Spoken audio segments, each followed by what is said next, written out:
Hi ആൾ, challenger ആപ്പിന്റെ YouTube ചാനലിലേക്ക് എല്ലാവർക്കും സ്വാഗതം.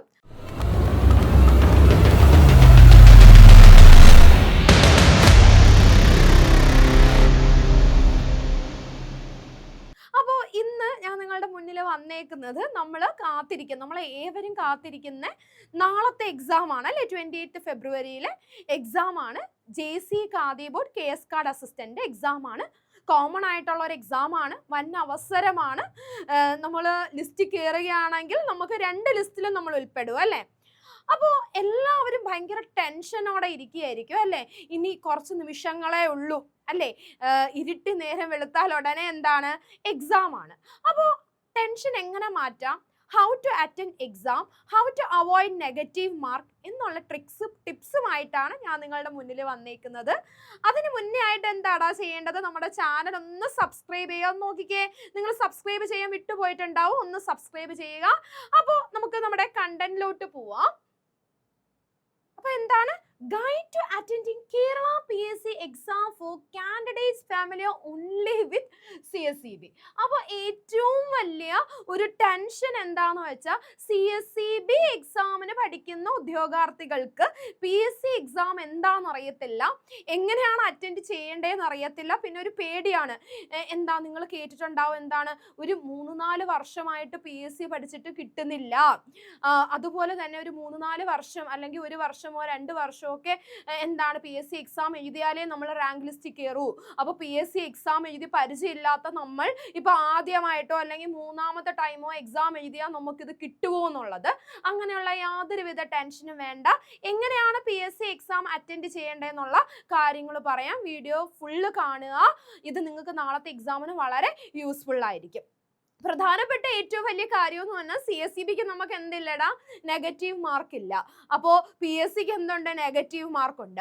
അപ്പോൾ CSEB എഴുതുന്ന രീതിയിൽ PSC എക്സാം എഴുതാൻ പാടില്ല. ഇപ്പോഴേ മനസ്സിൽ ഉറപ്പിച്ചിട്ട് പോവുക, എന്താണ് നെഗറ്റീവ് മാർക്ക് ഉണ്ട്. എല്ലാം CSEB ഇരുന്ന് ബബിൾ ചെയ്യുന്ന കണക്ക് എന്ത് ചെയ്യാൻ പാടില്ല, PSCക്ക് ബബിൾ ചെയ്യാൻ പാടില്ല.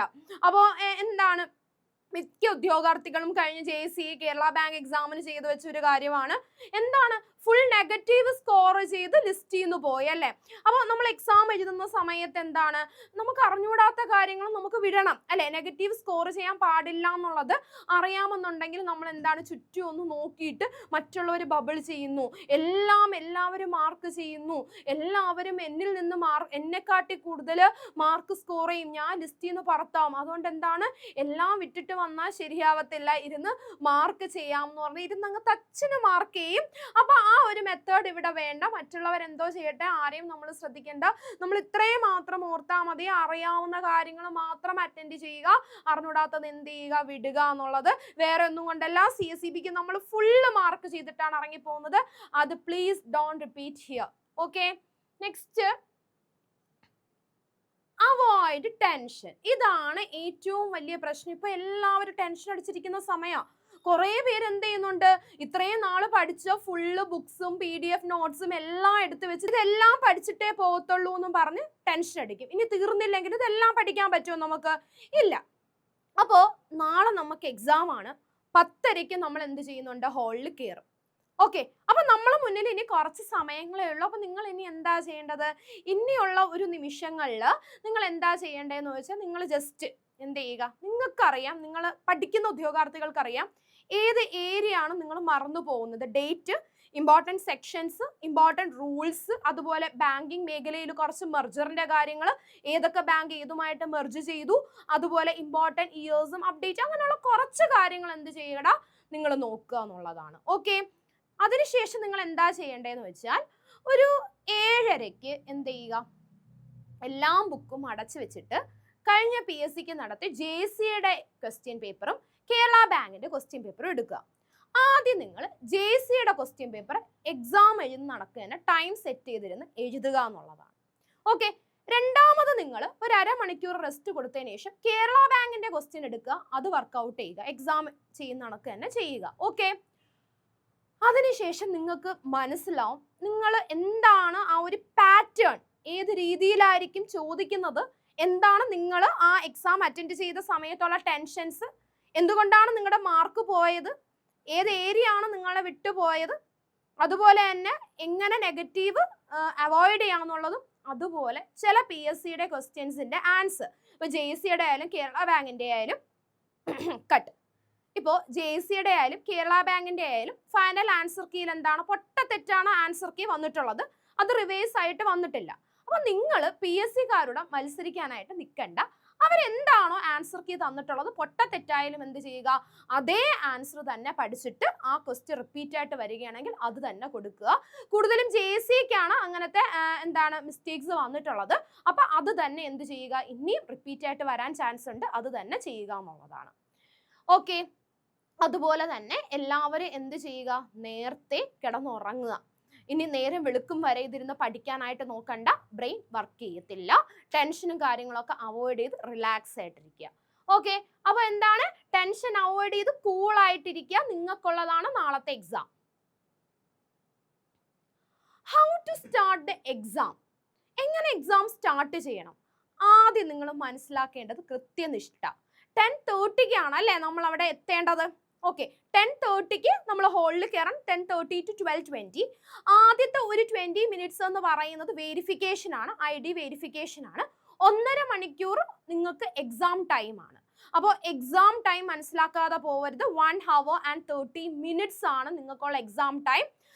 ഓക്കെ, പിന്നെ എന്താണ്, ഒരു 10:30-ക്കാണ് നമ്മൾ ഹോളിൽ കയറേണ്ടെങ്കിൽ ഒരു 9:30-ക്ക് നമ്മുടെ സെന്ററിൽ എത്തിപ്പെടാൻ ശ്രദ്ധിക്കുക. അറിയാലോ, ഇപ്പോൾ ബ്ലോക്കും കാര്യങ്ങളും ഒക്കെയാണ്. പിന്നെ എന്താണ്, മഴ തുടങ്ങിയിട്ടുണ്ട്, അങ്ങനെയുള്ള പ്രശ്നങ്ങളൊക്കെ വരും. അപ്പൊ കൃത്യമായിട്ട് എന്ത് ചെയ്യുക, നേരത്തെ എത്താൻ നോക്കുക എന്നുള്ളതാണ്. ഇനി നമുക്ക് എങ്ങനെ എക്സാം സ്റ്റാർട്ട് ചെയ്യണമെന്ന് നോക്കാം. നമ്മൾ അറിഞ്ഞിരിക്കേണ്ട കാര്യങ്ങൾ, റീഡ് ഇൻസ്ട്രക്ഷൻസ് കെയർഫുള്ളി. കൃത്യമായിട്ടും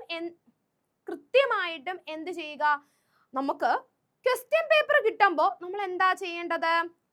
ക്വസ്റ്റ്യൻ പേപ്പർ കിട്ടുമ്പോൾ നിങ്ങൾ ചെയ്യുന്ന കാര്യം എന്താണ്, സാധാരണയായിട്ട് അതിങ്ങനെ തിരിഞ്ഞ് മറിച്ച് ഇങ്ങനെ എന്താണ്, അതൊന്ന് പൊക്കി അതിൻ്റെ അടിയിൽ കൂടെയൊക്കെ നോക്കി ഏതാണ് ക്വസ്റ്റ്യൻ എന്നൊക്കെ ഒന്ന് വായിച്ചൊക്കെ നോക്കും. ഓക്കെ, അപ്പൊ നിങ്ങൾ അത് ചെയ്യാനായിട്ട് പാടില്ല. നിങ്ങൾ എന്താണ് ചെയ്യേണ്ടത്, നിങ്ങൾ ആ ഇൻസ്ട്രക്ഷൻസ് കൃത്യമായിട്ട് വായിക്കുക. ബെല്ലടിക്കുന്ന സമയത്തെ എന്ത് ചെയ്യാവുള്ളൂ, ക്വസ്റ്റ്യൻ പേപ്പർ ആ സ്റ്റിക്കർ മാറ്റി ഓപ്പൺ ചെയ്ത് നോക്കാവുള്ളൂ. അപ്പൊ അതിന് മുന്നേ ആയിട്ട് ഇങ്ങനെ എന്താണ്, ഇതിങ്ങനെ നോക്കുക, അതിന്റെ അടിയിൽ കൂടെ നോക്കുക. ഇങ്ങനെ നോക്കുമ്പോഴുള്ള പ്രശ്നം എന്താടാ, ഇതിങ്ങനെ നിങ്ങൾ നോക്കുന്ന സമയത്ത് ഒരു ക്വസ്റ്റ്യൻ വായിക്കുമ്പോൾ അത് ടഫ് ക്വസ്റ്റ്യൻ ആണെങ്കിൽ എന്താണ്, അവിടെ നിങ്ങളെ കോൺഫിഡൻസ് ലെവൽ പോകും. എനിക്കറിയത്തില്ലല്ലോ, വീണ്ടും എടുത്ത് നോക്കുമ്പോൾ കഷ്ടകാലത്തിന് അതും അറിഞ്ഞൂടാത്തതാണ് എന്നുണ്ടെങ്കിൽ, അല്ലെങ്കിൽ ടെൻഷൻ സമയത്ത് വായിച്ചിട്ട് കിട്ടിയില്ല എന്നുണ്ടെങ്കിൽ എൻറ്റയർ എക്സാം പോകും. ആ ഒരു നെഗറ്റീവിലായിരിക്കും നമ്മൾ എക്സാം സ്റ്റാർട്ട് ചെയ്യുന്നത്. അപ്പോൾ അത് പാടില്ല. ക്വസ്റ്റ്യൻ പേപ്പർ കിട്ടുന്ന സമയത്ത് എന്ത് ചെയ്യുക, വളരെ റിലാക്സ് ആയിട്ട് കൂളായിട്ട് എന്താണ്, ദൈവത്തിൻ്റെ മനസ്സിൽ ധ്യാനിച്ചിട്ട് എന്ത് ചെയ്യുക, ഇൻസ്ട്രക്ഷൻസ് വായിക്കുക എന്നുള്ളതാണ്. ഓക്കെ, അപ്പോൾ 100 ക്വസ്റ്റ്യൻസ് ആണ് എന്നുള്ളത് നിങ്ങൾക്ക് അറിയാമല്ലോ. അതുപോലെ മാർക്കിംഗ് സ്കീം എന്ന് പറയുന്നത് കൃത്യമായിട്ട് എന്ത് ചെയ്യുക, 4 ഓപ്ഷൻസ് ABCD. ഇപ്പോൾ B ആണ് എന്നുണ്ടെങ്കിൽ എന്ത് ചെയ്യുക, Bയിൽ എന്ത് ചെയ്യുക, കൃത്യമായിട്ട് മാർക്ക് ചെയ്യുക. മാർക്ക് ചെയ്യുന്ന സമയത്ത് ഇങ്ങനെ മാറി അടുത്ത ബബിളിലൊന്നും കയറാൻ പാടില്ല.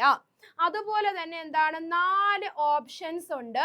ഇപ്പൊ B ആണ്, നമ്മൾ അറിയാതെ C മാർക്ക് ചെയ്തു. ഓക്കെ, എന്നിട്ട് വീണ്ടും Bയിൽ പോയാൽ നിങ്ങൾക്ക് എന്ത് ചെയ്തിട്ടില്ല, മാർക്ക് കിട്ടത്തില്ല. ഏതെങ്കിലും ഒരെണ്ണത്തിലെ എന്ത് ചെയ്യാവുള്ളൂ, ബബിൾ ചെയ്യാവുള്ളൂ. അപ്പൊ അത് കൃത്യമായിട്ട് അതൊന്ന് ഓർക്കുക എന്നുള്ളതാണ്. പിന്നെ ടൈം മാനേജ്മെന്റ് വളരെ ഇമ്പോർട്ടൻ്റ് ആണ്.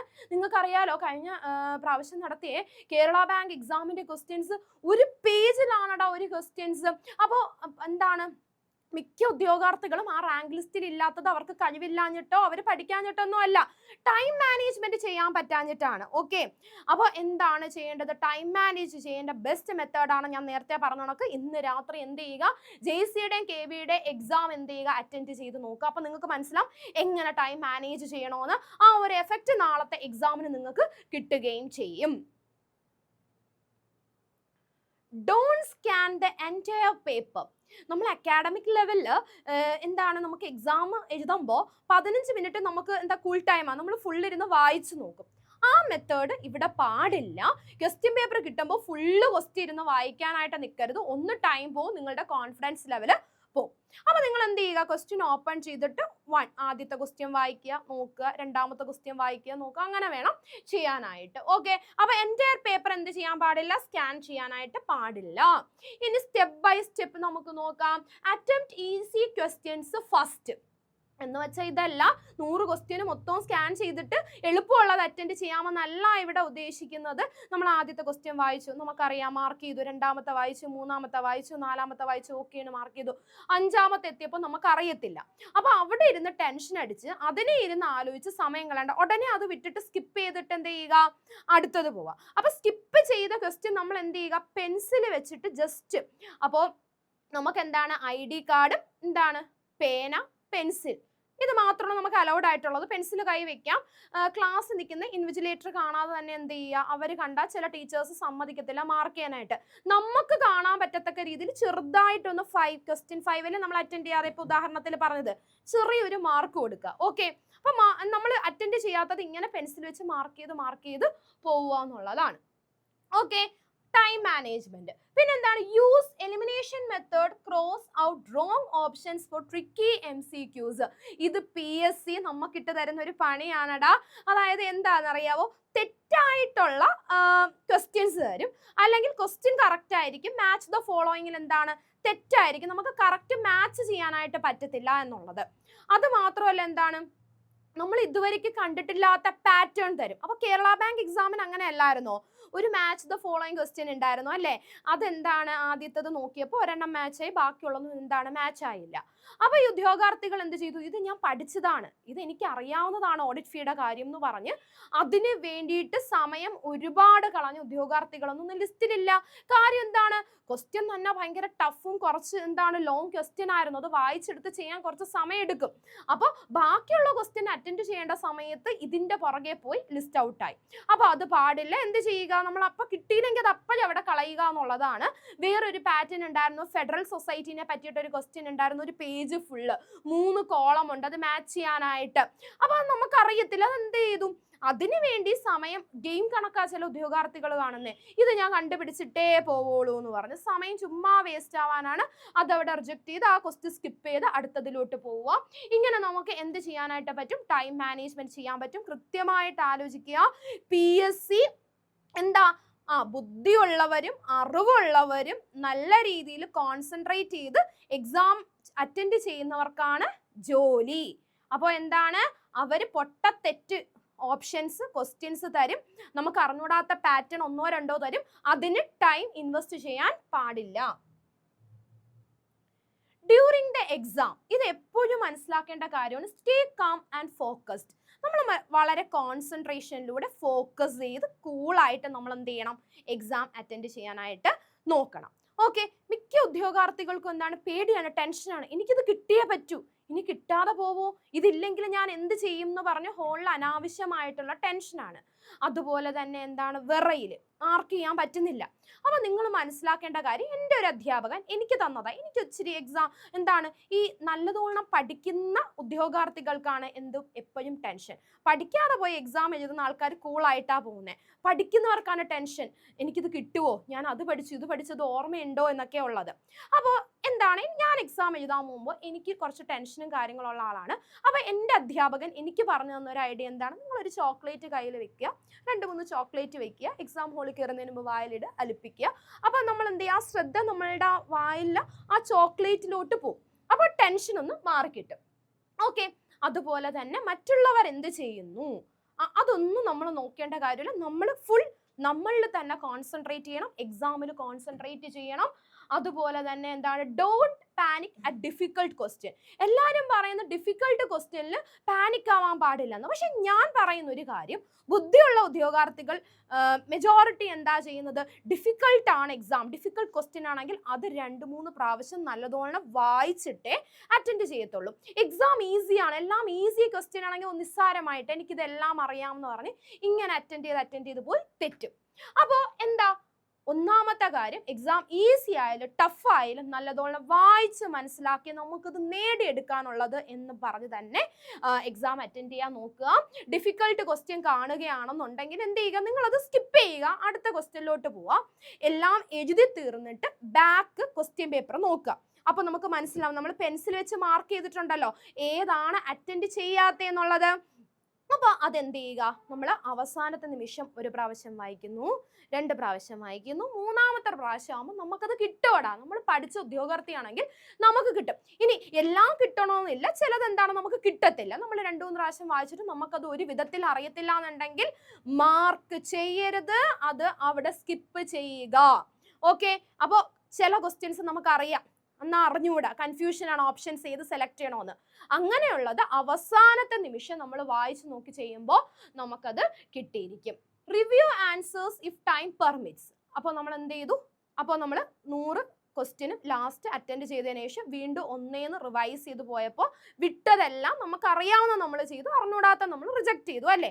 ഇനി നമുക്കറിയാവുന്ന കാര്യങ്ങളെല്ലാം കൃത്യമായിട്ട് നമ്മൾ OMR മാർക്ക് ചെയ്തിട്ടുണ്ടോ അതോ അത് വിട്ടിട്ട് വന്നിട്ടുണ്ടോ എന്ന് ചെക്ക് ചെയ്യുക. ഇനി ഫോളോ ഓൾ ഇൻവിജിലേറ്റർ ഇൻസ്ട്രക്ഷൻ. ഇൻവിജിലേറ്ററിന്റെ ഇൻസ്ട്രക്ഷൻസ് കൃത്യമായിട്ട് ശ്രദ്ധിക്കുക. ഇനി നിങ്ങൾ മനസ്സിലാക്കേണ്ട കാര്യം, ചില ടീച്ചേഴ്സ് തീരാറാകുമ്പോൾ ഇനി 15 മിനിറ്റേ ഉള്ളൂ, ഇനി 10 മിനിറ്റേ ഉള്ളൂ, 5 മിനിറ്റ്, ഇത് കേട്ട് നിങ്ങൾ ടെൻഷൻ അടിക്കരുത്. എന്തോ പറയട്ടെ കേട്ടോ, അത് കേട്ടിട്ട് എന്ത് ചെയ്യാൻ പാടില്ല, ടെൻഷൻ ആവാനായിട്ട് പാടില്ല. അതുപോലെ ലാസ്റ്റ് എന്താണ്, ബി കെയർഫുൾ വൈൽ ബബ്ലിംഗ് കൃത്യമായിട്ട് ചെയ്തോളണം. ഓരോ മാർക്കും വിലപ്പെട്ടതാണ്. ഒരു പോയിന്റ് കുറഞ്ഞാൽ മതി, നമ്മളിതാ റാങ്ക് ലിസ്റ്റിലെ ഏറ്റവും താഴെ പോവും. വളരെ ശ്രദ്ധിച്ചിട്ട് വേണം ചെയ്യാൻ. Be careful while separating OMR sheet. ഇതാണ് ടെൻഷൻ ആയിട്ടുള്ള ഉദ്യോഗാർത്ഥികൾക്ക്. ഈ OMR ഷീറ്റ് സെപ്പറേറ്റ് ചെയ്യുമ്പോൾ കൈ അങ്ങ് വിറയില്ല, ഇത് സെപ്പറേറ്റ് ചെയ്ത് കീറി പോവോ, ആ മാർക്ക് പോവോ എന്നൊക്കെ ഉള്ളതല്ലേ. അപ്പൊ എന്താണ്, നിങ്ങൾ അത് റിലാക്സ് ആയിട്ട് സെപ്പറേറ്റ് ചെയ്യാൻ നോക്കുക. ഇനി എന്നിട്ട് നിങ്ങളെ കൊണ്ട് പറ്റുന്നില്ല എന്നുണ്ടെങ്കിൽ ക്ലാസ്സിൽ നിൽക്കുന്ന സാറിൻ്റെ കൂടെ മാഡത്തിലൂടെ പറഞ്ഞാൽ മതി, അവർ സെപ്പറേറ്റ് ചെയ്ത് തരുന്നതാണ്. ഓക്കെ, അപ്പോ എല്ലാവരും എന്ത് ചെയ്യുക, നാളത്തെ എക്സാം നമുക്ക് വേണ്ടിയിട്ടുള്ളതാണ്, നമ്മളിത് നേടിയെടുത്തേ അടങ്ങത്തുള്ളൂ എന്നുള്ളൊരു ദൃഢപ്രതിജ്ഞയോടെ പോവുക.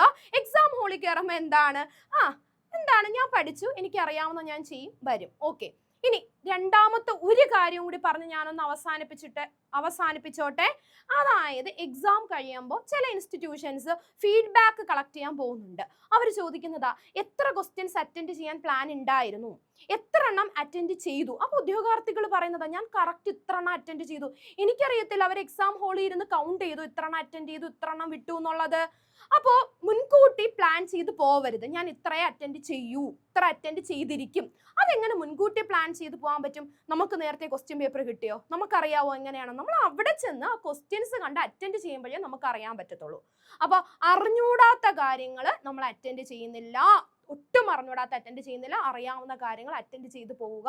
അവിടെ ഇരുന്ന് കണക്ക് കൂട്ടൽ വേണ്ട. അതുപോലെ തന്നെ ഇനി നമുക്ക് തോന്നി എക്സാം എഴുതിയപ്പോൾ നമ്മൾ ഒരുപാട് സ്കിപ്പ് ചെയ്തു, ഉടനെ എന്ത് ചെയ്യണം, ഇരുന്ന് ഫുള്ള് മാർക്ക് ചെയ്ത് നെഗറ്റീവ് വാങ്ങരുത്. നമുക്ക് അർഹതയുള്ളത് മതി, നമുക്ക് അറിയാവുന്ന കാര്യങ്ങൾ മാത്രം മാർക്ക് ചെയ്തിട്ട് വരിക. കഴിഞ്ഞ JSCയും KBക്കും ഒരുപാട് ഉദ്യോഗാർത്ഥികൾ റാങ്ക് ലിസ്റ്റിന് പുറത്തായതിന്റെ കാര്യം എന്താണ്, അവരെന്ത് ചെയ്തു, CSEB ചെയ്യുന്ന കണക്ക് ഫുൾ ഇരുന്ന് മാർക്ക് ചെയ്ത് നെഗറ്റീവ് സ്കോർ ചെയ്തു. മാക്സിമം നെഗറ്റീവ് സ്കോറിങ് കുറയ്ക്കുക. ഇനി നിങ്ങൾക്ക് CSEB എഴുതിയ ഉദ്യോഗാർത്ഥികളാണ്, സ്വാഭാവികമായിട്ടും എന്താണ്, എല്ലാം മാർക്ക് ചെയ്യാനുള്ള ഒരു ടെൻഡൻസി വരും. മനസ്സിനെ പറഞ്ഞ് പഠിപ്പിച്ചിട്ട് പോവുക, ചെയ്യില്ല എന്നുള്ളത്. അപ്പോൾ എന്താണ്, എല്ലാവരും നാളത്തെ എക്സാം അടിച്ചു പൊളിച്ചിട്ട് വാ. All the best of luck. Thank you.